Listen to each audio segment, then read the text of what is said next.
1957, the IBM 610 AutoPoint computer, or the PAC, was the first computer due to the fact that it was the first computer intended for use by one person and controlled from a keyboard.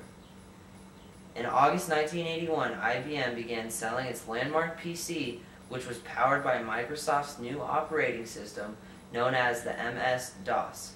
This machine was IBM's smallest and least expensive computer system to date, and it is credited for helping to launch the PC revolution. Jumping ahead to 1985, where Microsoft had started distributing Windows to retailers for sale to consumers.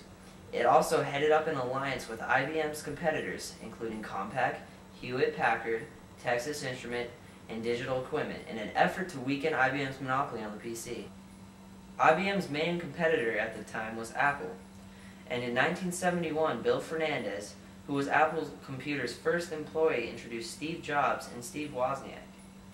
And from there, Steve Jobs managed to interest Wozniak in assembling a machine and selling it. So from there, Jobs approached a local computer store called the Byte Shop, who said that they would be interested in the machine, but only if it came fully assembled. The Apple I included a bootstrap code on ROM, which made it easier to start up. From then on, the Steves went on to make the Apple II on April 17, 1977, and the Apple III in the early 80s.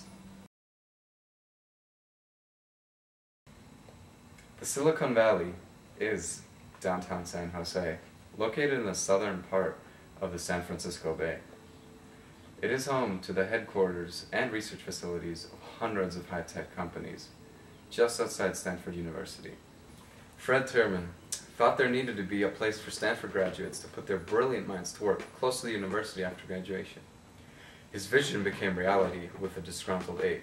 These men, outcasts in their society, Stanford graduates, put together the first engineering companies of the Valley in the field of radio communication. The Valley only became the real deal, so to speak, through the financial backings of two more Stanford grads, Mr. Hewlett and Mr. Packard, who later went on to found Hewlett and Packard. The name Silicon Valley became popular in the 70s when its most important and biggest products were different types of semiconductor chips made of silicon. This discovery was a major factor in bringing down the computers in size from refrigerator-like beasts. Today's best companies of the Silicon Valley include Apple, Cisco, Compaq, Google, eBay, Hewlett-Packard, IBM, Intel, Microsoft, Oracle, Sony, Yahoo, and NVIDIA.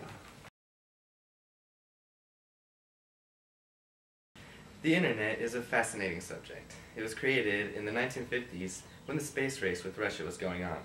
Sputnik was launched by the Soviet Union, so ARPA wanted to create a new kind of technology, which was the Internet. Scientists and engineers needed to transfer data from one location to another. The government engineers came up with packet switching, which sent all kinds of documents in different pieces. The Internet unified people all around the world. They could be more informed about the latest news, and also could now communicate with each other quicker and more effectively. Another advancement in technology was the cell phone. First, they started out as a portable phone, which were used by troops in both World Wars. Shortly after World War II, the basic concept of the cell phone was created in 1947. Then, years later, in 1968, broadcast towers were built. These towers covered a radius of a few miles. 10 years later, in 1978, 2,000 trial systems were started in Chicago. The following year, the first commercial cell phones were used in Tokyo. It took several years for the cell phones to become commercially available in the US. By 1987, subscribers exceeded 1 million. Today's cell phones can be used as a computer, and they have advanced tremendously over the years. The era of rock and roll started in the late 1940s and early 50s with sound and song recordings. In 1979, a man by the name of Kane Kramer from England and his partner James Campbell came up with a pocket-sized portable music player. It was about the size of a cigarette pack and could only hold up to 3.5 minutes. Soon after, his company went bankrupt and could not pay to renew his patent. Then in 1988, his patent expired. But Germany's company Fraunhofer developed MP3 technology and now had a patent in 1989. Apple liked Kramer's idea so much, in 2001, Apple announced their portable music player, the iPod.